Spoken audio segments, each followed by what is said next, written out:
Merci Thérèse. Et je te propose de nous envoyer la liste de numéros d'appel de la Bible sur le WhatsApp, parce que comme ça, on peut en profiter. Pour ceux comme moi qui ne retiennent pas facilement les chiffres.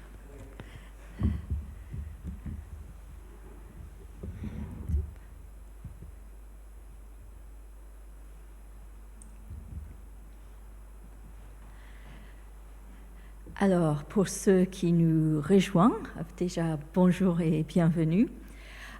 Pour situer un peu, en ce moment, nous sommes en train de découvrir l'évangile de Luc et de lire les textes qui nous parlent du ministère de Jésus en Galilée. Alors, Galilée, c'est bien sûr la région où il a grandi, la région au nord d'Israël, c'était au nord d'Israël à son époque, au nord du pays d'Israël de nos jours.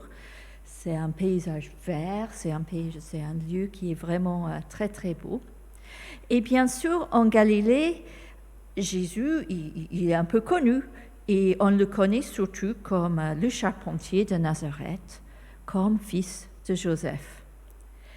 Et nous avons vu il y a quelques semaines ce qui se passait un jour de sabbat à Nazareth, c'est la ville où il a grandi, et où il parle un jour dans la synagogue et ça termine mal, et il est chassé de la ville par une foule qui veut le lyncher. Et puis une réaction complètement à l'opposé à Capernaum, une ville au bord du lac de Galilée, où les gens acceptent son enseignement et où il fait aussi des miracles. Alors, mercredi, à l'étude biblique, nous avons creusé l'histoire de l'appel des premiers disciples. 4 pêcheurs, de poissons. On a toujours ce problème en français avec cette sonorité, avec ce jeu de mots. 4 pêcheurs qui travaillent sur le lac, qui ont entendu son enseignement et qui ont vécu un miracle qui les a touchés, on dirait, au plus profond d'eux, qui les a troublés. Que Jésus, le charpentier de Nazareth, arrive à pêcher des poissons. Et ils ont tous laissé pour le suivre. Et nous avons conclu en discutant que cette histoire nous appelait à la confiance. Alors, par la suite de l'appel de Simon de Pierre, d'André son frère, de Jacques et Jean, Luc nous raconte encore 2 guérisons.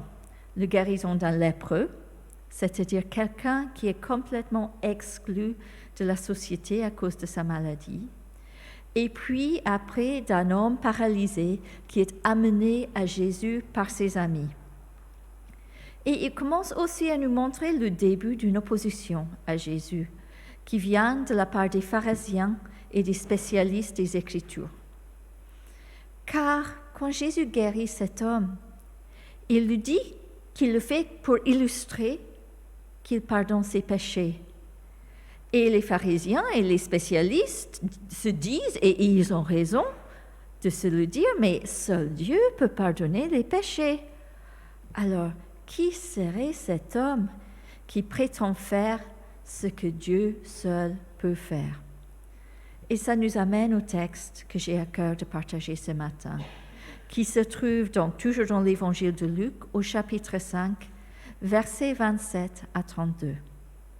Donc, après cela, Jésus sortit et vit un collecteur d'impôts nommé Lévi, assis à son bureau. Jésus lui dit, « Suis-moi. » Lévi se leva, laissa tout et le suivit. Puis Lévi offrit un grand repas dans sa maison. Beaucoup de collecteurs d'impôts et d'autres personnes étaient à table avec eux. Les pharisiens et les spécialistes des Écritures qui faisaient partie de leur groupe critiquaient cela. Ils dirent aux disciples de Jésus, « Pourquoi mangez-vous et buvez-vous avec les collecteurs d'impôts et les pécheurs ?» Jésus leur répondit, « Ce ne sont pas les personnes en bonne santé qui ont besoin de médecins, mais les malades. Je ne suis pas venu appeler ceux qui croient faire la volonté de Dieu, mais ceux qui se reconnaissent pécheurs, pour qu'ils changent de vie. » Jésus appelle Lévi. Et Lévi le suit. Quoi de plus naturel? L'histoire peut se terminer là. Nous avons tellement l'habitude de voir les gens suivre Jésus dans les évangiles. Mais il y a une différence entre le récit de l'appel de Lévi et celui de Simon-Pierre et compagnie. Je ne sais pas si vous avez remarqué. Il manque quelque chose. Luc ne nous parle pas de miracles, ni même d'enseignement. Lévi est assis à son bureau. Il s'agit très probablement d'un poste de type paysage. Ceux qui passent doivent payer un impôt avant de continuer leur chemin. Et au plein milieu de son jour de travail, Jésus l'interpelle et il y répond. Immédiatement, on a vraiment l'impression qu'il plie ses dossiers, qu'il se lève, qu'il quitte son poste en plein milieu de la journée et qu'il part avec Jésus. Bon, nous ne pouvons pas savoir si Lévi a déjà eu des contacts avec Jésus, bien sûr. Peut-être même avec Jean-Baptiste avant lui. Nous savons que des collecteurs d'impôts sont allés demander le baptême par Jean-Baptiste. Peut-être que Lévi était parmi eux. Ou bien peut-être qu'il y a eu des discussions entre confrères après. Et puis Luc nous parle à plusieurs reprises de cette foule qui se rassemble autour de Jésus. Lévi avait-il écouté Jésus au bord du lac? A-t-il été témoin de la guérison du paralytique? Ou bien parmi les gens de Capernaum qui ne voulaient pas que Jésus leur quitte? Nous ne pouvons pas le savoir, mais nous savons que le ministère de Jésus se déroulait beaucoup en public, qu'il ne se cachait pas, et que beaucoup de gens qui ne sont pas nommés ont été touchés, impressionnés et se sont mis à le suivre.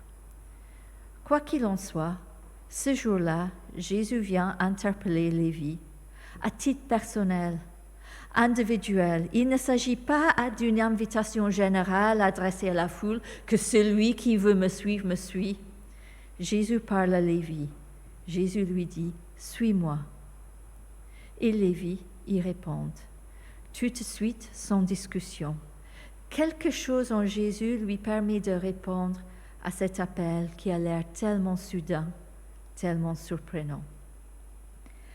Et Lévi fait quelque chose, je pense, très naturel, ayant rencontré Jésus. Il l'invite chez lui et il invite aussi ses amis, ses autres collègues, les autres gens qu'il connaissent, peut-être de son milieu professionnel, pour manger ensemble et pour faire connaissance. Et visiblement, il s'agit d'une occasion splendide et plutôt élégante, un peu classe, hein? Le texte précise qu'il s'agit d'un grand banquet. Et il y a un mot qui nous permet de comprendre que les participants mangeaient couchés. Alors, ça ne se fait plus du tout de nos jours, sauf quand on est malade. Mais à l'époque, dans les grandes fêtes, c'était une coutume romaine, les Grecs le faisaient aussi. Quand c'était un peu classe, quand on était chez les gens riches, on mangeait allongé, la tête sur un coude, sur la gauche, et on mangeait avec la droite. Et c'est un petit indice qui nous permet de voir que Lévi était un homme aisé. Collecter les impôts, visiblement, c'était bien rentable. Il avait adopté les coutumes romaines. Et moi, je me dis, il voulait vraiment accueillir Jésus d'une manière qui l'honore, qui montre que c'est vraiment l'invité d'honneur, et on peut penser que la soirée a dû être très sympa. Mais cette soirée a gêné certains, et donc il y a une discussion. Est-ce que c'est tout de suite après, est-ce le lendemain, on ne sait pas. Peu importe. Mais quel est le problème? Pourquoi est-ce que les pharisiens et les spécialistes des Écritures trouvent-ils répréhensible de manger avec un collecteur d'impôts et d'autres personnes qu'on considère comme pêcheurs? Bon, pas les pêcheurs de poissons, donc, cette fois, les pêcheurs qui font des mauvaises choses. Déjà, bon, je pense, nous, on a un ami à Grenoble qui travaillait pour la douane. Je pense que lui disait, quand les gens apprennent qu'on travaille pour la douane, des fois, dans une soirée, ça jette une petite froide. Même quand on est dans un pays où il y a un système d'impôts transparent, plutôt juste. Même si on croit au système des impôts, on a un peu tendance à râler quand même le jour où il faut faire le chèque, hein, n'est-ce pas? Et être contacté par le fisc ne fait jamais plaisir, même si on sait à fond que le collecteur des impôts est quelqu'un d'honnête. Mais en fait, au temps de Jésus, ce n'était pas le cas. Le système d'impôts n'était ni transparent ni juste. En gros, l'autorité romaine vendait le droit de récolter des taxes. Et celui qui avait acheté cette droit pouvait prélever autant qu'il voulait, autant qu'il arrivait à prélever, tant qu'il versait ce qu'il devait aux autorités. Et puis en général, celui qui avait acheté le droit de collecter ne faisait pas directement le travail. Il sous-traitait. Et bien sûr, le sous-traitant, il ajoutait aussi quelque chose pour lui-même. Et selon la personne, il ajoutait sans doute plus ou moins de quelque chose pour lui-même. Et bien sûr, tout le monde le savait. Alors, le mot utilisé pour décrire Lévi nous permet de voir qu'il fait partie de ce groupe de sous-traitants, les gens qui collectaient en direct les impôts. Et en général, les gens les considéraient comme les extorqueurs qui s'enrichissaient sur le dos des gens honnêtes. Et c'est pour cette raison que quand les collecteurs d'impôts sont allés voir Jean-Baptiste, il leur a dit de ne pas faire payer plus qu'on leur avait dit de collectionner. Bref, ceux qui critiquaient Jésus soupçonnaient sans doute Lévi de malhonnêteté, de s'enrichir en faisant payer plus qu'il devait aux gens qui passaient, en demandant plus qu'il devait aux gens qui taxaient. Et puis, il y a aussi une autre raison. J'ai déjà parlé de l'autorité romaine. Le pays est sous occupation et les impôts en sont le symbole. Ça arrive très souvent, je pense. Donc, les collecteurs des impôts étaient considérés comme des collaborateurs avec l'occupant. Bref, avec les yeux des pharisiens et leurs associés, Jésus là a accepté de manger avec des extorqueurs et des collaborateurs. Et selon leur règle de vie, une personne respectable ne pouvait pas manger avec de tels gens. Déjà, parce qu'on partageait la table avec de telles personnes, Jésus et ses disciples risquaient d'être contaminés. C'est comme si c'était un virus qu'il allait attraper leur malhonnêteté.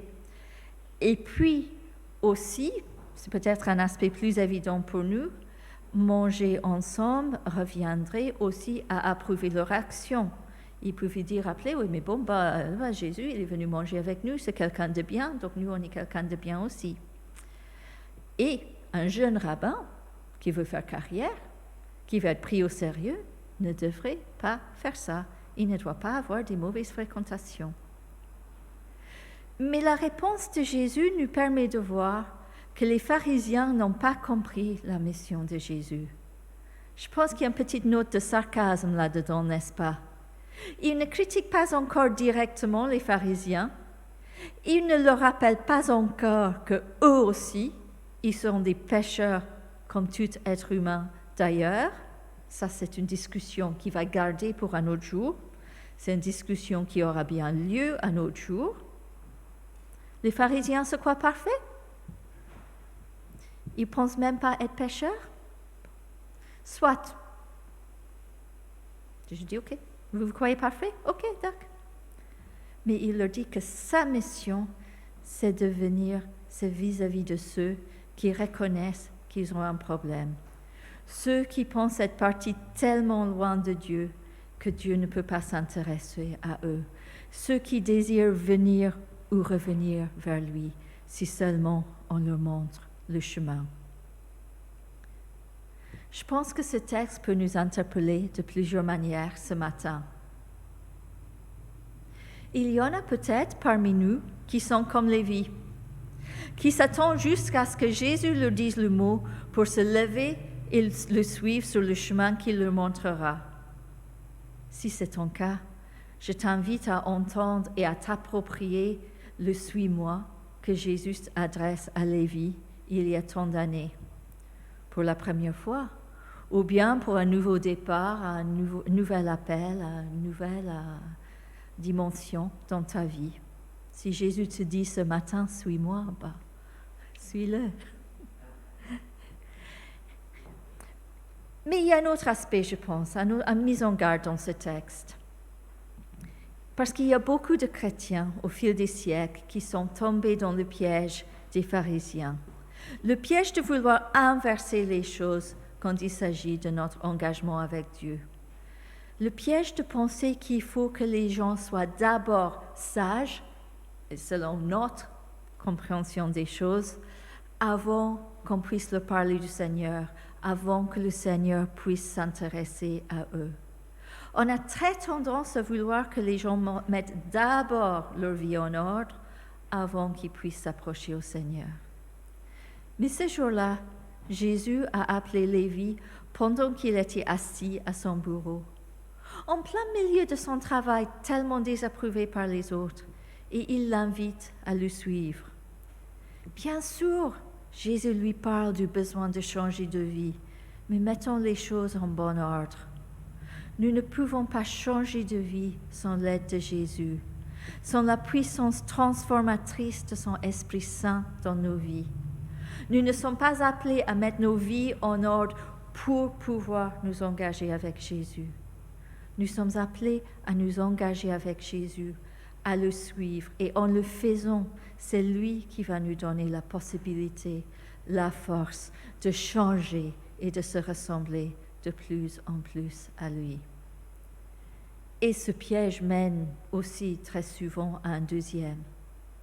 Le piège de penser que le risque d'être contaminé par les gens qu'on considère comme étant de mauvaise vie, que ce risque est tellement grand qu'il vaut mieux rester entre nous, entre gentils chrétiens, plutôt que de s'engager avec le monde qui nous entoure. Mais ici, Jésus nous rappelle sa mission. Et sa mission, c'est bien sûr la mission de l'Église. La mission d'aller vers ceux qui ont besoin du Seigneur et qui se trouvent partout. Souvenez-nous, Lévi ne se trouvait pas parmi les marginaux de la société. Il gagnait bien sa vie.